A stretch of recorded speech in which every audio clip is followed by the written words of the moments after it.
Olá, estudantes do segundo ano.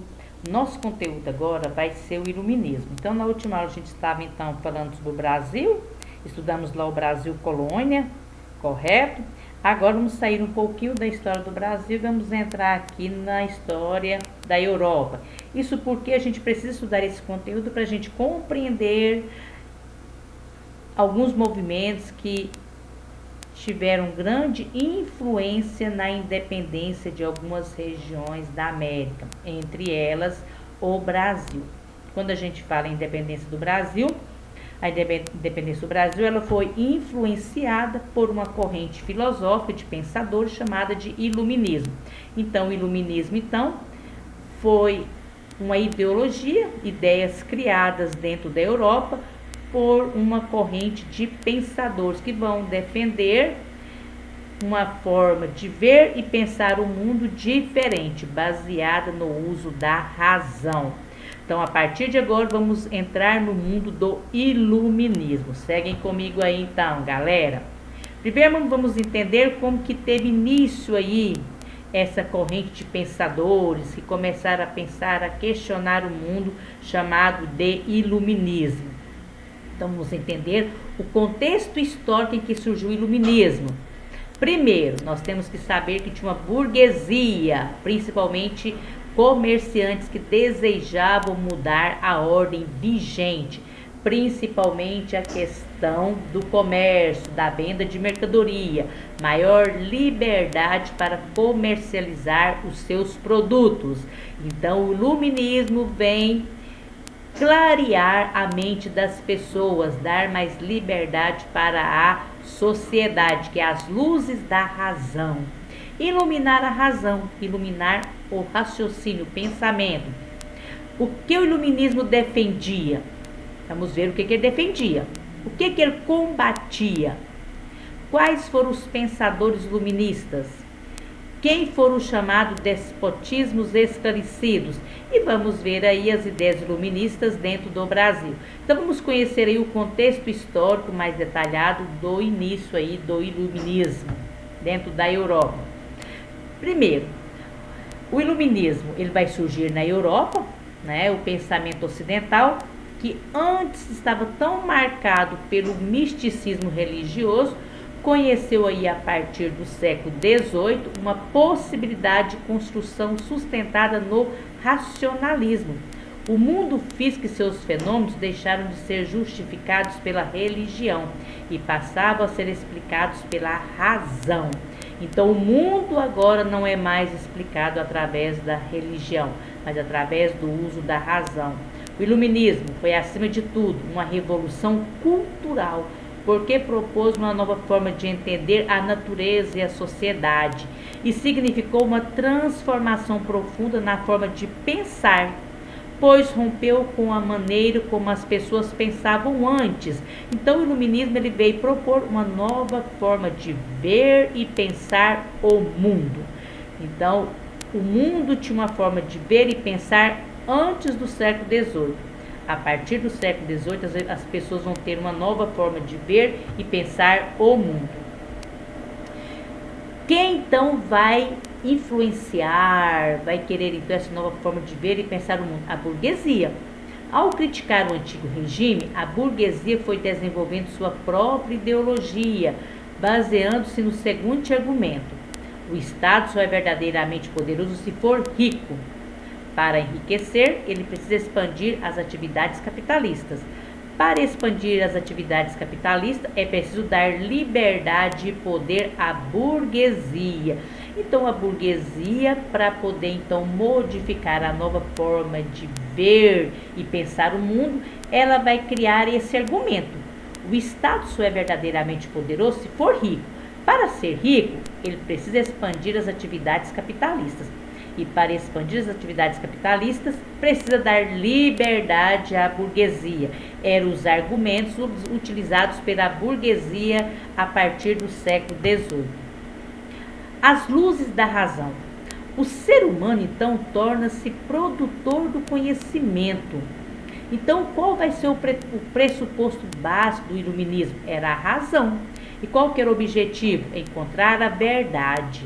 Para os iluministas, o conhecimento somente podia ser considerado verdadeiro quando fosse evidente para a razão e para os sentidos. Então, para os iluministas, o pressuposto básico é o uso da razão, é o pensamento. E quando que a razão se torna então verdadeira? Quando ela busca a verdade. Então, para os iluministas, tudo tem que ser baseado na razão, que é a busca de tudo que tem na sociedade, dos fatos sociais, dos fatos históricos, dos fatos políticos, baseado na verdade. As luzes da razão. Então os pensadores começaram então a pensar o mundo de uma forma diferente e começaram a registrar. Então vão registrar tudo que eles achavam que era verdade naquele momento. E todos os ensinamentos deles vão parar aonde? Numa enciclopédia. Então a enciclopédia são vários livros. Aqui nós temos então a enciclopédia onde está todos os pensamentos, todas as ideias dos principais iluministas. Então, os principais iluministas vão divulgar as ideias filosóficas, políticas e também econômicas dentro de vários livros. Esses vários livros vão chamar de enciclopédia. Então, a enciclopédia é a composição de vários livros. Então, formula uma enciclopédia. Volume 1, 2, 3 e assim por diante. Então, formou-se aqui então uma enciclopédia com as principais ideias dos iluministas. Qual é a luz da razão? A luz da razão é esclarecer e educar. Então, para eles, esclarecer é forma de educar os seres humanos. Os homens são produtos da educação e da sociedade em que vive. O império da ciência, então, esclarecer e educar é através da ciência. A ciência vai adquirir, então, com os iluministas, gigantesco poder de explicar o funcionamento do universo. Então, tudo que funciona no universo vai passar a ter uma explicação científica, com o uso da razão, que é as ciências. O que o iluminismo defendia? Igualdade jurídica, leis iguais para todo mundo. Tolerância religiosa ou filosófica. Temos que ser tolerante à religião e à forma de pensar. Liberdade pessoal e social. Direito à propriedade privada, cada um é dono do seu. Defesa do contrato como mediador das relações sociais. Para eles defendiam um contrato. Tudo tem que ter um contrato. Tudo que eu falo tem que basear em um contrato, em um acordo feito em ambas as partes. Assim que é regida uma sociedade e as suas relações dentro dela. O que o iluminismo combatiu, o que eles eram contra? O absolutismo monárquico, o poder de um rei. O mercantilismo, que é a intervenção do Estado na vida econômica. A tese do direito divino dos reis. Ninguém pega o poder porque Deus quer. E a participação da igreja na vida pública. Eles eram contra, então. Eles eram contra o poder de um rei, eles eram contra a intervenção do Estado na vida econômica, eles eram contra um governante achar que ele era um ser superior, eles eram contra a participação da igreja na vida pública. A igreja não tem que intervir em vida pública. Quais foram os pensadores iluministas? Primeiro nós vamos ter então em vários, vamos ver algum deles. Teorias para a sociedade liberal. Quem vai propor isso aqui? Montesquieu. Montesquieu vai criar a teoria da separação dos três poderes do Estado, em legislativo, executivo e judiciário. Então, para Montesquieu tem que ter separação, correto? É preciso que o poder limite o poder. Olha que frase interessante, Montesquieu. É preciso que o poder limite o poder. Como que eu vou limitar um poder com outro poder?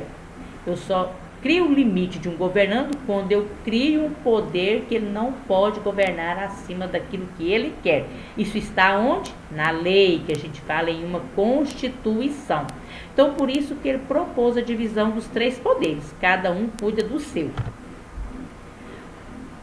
Voltaire vai fazer a crítica à igreja e à liberdade de pensamento. Então, Voltaire vai fazer várias críticas à igreja. Posso não concordar com nenhuma das palavras que você diz, mas defenderei até a morte o direito de você dizê-las. Olha só, ele fala assim, que a gente não pode concordar com palavra de ninguém, mas a gente tem que defender o que a gente fala. Se eu tenho uma opinião, eu vou continuar com a minha opinião, correto? Então ele defende então a liberdade de pensamento, que cada um tem o seu, cada um segue o seu pensamento. Isso então é o que vai propor Voltaire. Teorias para a Sociedade Liberal, Diderot e D'Alembert, organizadores da enciclopédia, eles que criaram lá a coleção de livros, que pretendiam reunir os principais conhecimentos da época. Então a enciclopédia era para reunir tudo que os pensadores pensavam e escreviam naquela época. Rousseau, a teoria do bom selvagem e contrato social. Então, Rousseau vai defender a teoria do bom selvagem e o contrato social. Para ele, o ser humano ele se torna mal à medida que a sociedade o corrompe. Por isso que tem que ter um contrato social. Nada na sociedade pode ser sem ter um contrato social. John Locke, o Estado deveria ser organizado a partir de um consenso, do acordo entre os cidadãos. Então, para John Locke, o Estado deve ter o consenso entre os cidadãos. Isso é as ideias que cada pensador iluminista defendia. Teorias para a economia. Nós vamos ter então aqui os fisiocratas, entre eles François Quesnel, pregava a implantação de um capitalismo agrário baseado no aumento de produção agrícola. Então, para ele vai defender aí o capitalismo baseado na agricultura. E para o capitalismo crescer e expandir, teria que aumentar a produção. Então, para ele tem que desenvolver atividades capitalistas. Na escola do liberalismo econômico, ainda tem também Adam Smith, foi o grande defensor da liberdade econômica. Adam Smith ele era contra o Estado intervir na economia de uma nação. Para ele, o desenvolvimento do capitalismo só seria possível sem intervenção do Estado na economia. Ele fala assim, a economia deveria ser dirigida pelo livre jogo da oferta e da procura de mercado, que é o laissez-faire. Deixa fazer, deixa passar. Cada um é dono do seu, cada um produz o que quer, cada um vende para quem quer. Então, isso é a ideia defendida por Adam Smith. E aí, baseada nessas ideias dos iluministas, alguns governantes vão tentar colocar essas ideias dentro das suas nações, que são o que a gente fala de despotismo esclarecido. São governantes que vão pegar as ideias e vão tentar incorporar em alguns países. Então, os governantes absolutistas de alguns países europeus adotaram certos princípios do iluminismo, promovendo em seus estados uma série de reformas nos campos social e econômico. Esses governantes ficaram conhecidos como déspotas esclarecidos. Então, os déspotas esclarecidos eram governantes que vão tentar colocar os princípios do iluminismo dentro dos seus países. Déspotas esclarecidos, de modo geral, a palavra déspota refere-se a ditador, mas no nosso estudo ela designa monarca absolutista. E por mostrarem-se receptivos a certos princípios do iluminismo, ficaram conhecidos através dessa expressão. Então, os déspotas vão tentar incorporar alguns princípios, mas isso não quer dizer que eles vão ser totalmente liberais. Eles vão tentar colocar alguma dessas ideias em prática, o que não vai ser fácil para a sociedade desse período. E as ideias iluministas no Brasil, como que foram? Então, os pressupostos das luzes estiveram presentes em inúmeras revoluções ocorridas a partir da segunda metade do século XVIII. Essas ideias varreram quase o mundo todo, levando as pessoas a se organizarem para derrubar a sociedade de privilégio que marcou o Estado moderno. Nas colônias americanas, o ideário iluminista estimulou as lutas de independência. No Brasil, a Conjuração Mineira, que vocês estudaram comigo lá, o ouro no Brasil, a Conjuração Mineira vai ser justamente no período do ouro no Brasil, ela vai ocorrer em Minas Gerais. A Conjuração Mineira, que está ligada lá com Tiradentes. Isso lá em 1789, final do século XVIII. E a Conjuração Baiana também. Foram movimentos que ocorreram no Brasil e tiveram forte influência dos iluministas. Então, as ideias iluministas, elas vão passar então a ser difundidas pelo mundo todo e vai chegar em várias partes do mundo. As ideias iluministas no Brasil, nós temos aí Tiradentes, que vai então aí ser influenciado por essa ideia do iluminismo. Nós temos aí, tá, a Conjuração Mineira, que ocorreu dentro de Minas Gerais. Revolução Francesa, também foi um movimento dentro da França com forte influência do iluminismo. Então nós temos então aí esses pensadores que influenciaram a vida das pessoas, a forma de ver e pensar o mundo. Olha esse desenho. Você tem então aqui uma lâmpada. Você vai pensar, tá vendo? Raciocínio, uso da razão. Então ela vai clarear. A lâmpada é como se o nosso raciocínio estivesse sendo clareando o nosso raciocínio. Isso que foi o iluminismo, uma forma de clarear a mente do homem, valorização do homem, o homem enquanto um ser pensante que vai clarear as suas ideias. Ok? Então aqui a gente termina então esse conteúdo sobre iluminismo, muito fácil. Eu estou à disposição de vocês para qualquer dúvida, viu, galera? Qualquer dúvida vocês vão entrar então lá, né, no Classroom, lá no Google, né? E vocês vão deixar lá, tá? As dúvidas ou qualquer coisa. E vamos colocar lá também as tarefas feitas. Não esqueçam, tarefas feitas postadas, certinho? Então, até breve, se Deus quiser, e ficam todos com Deus.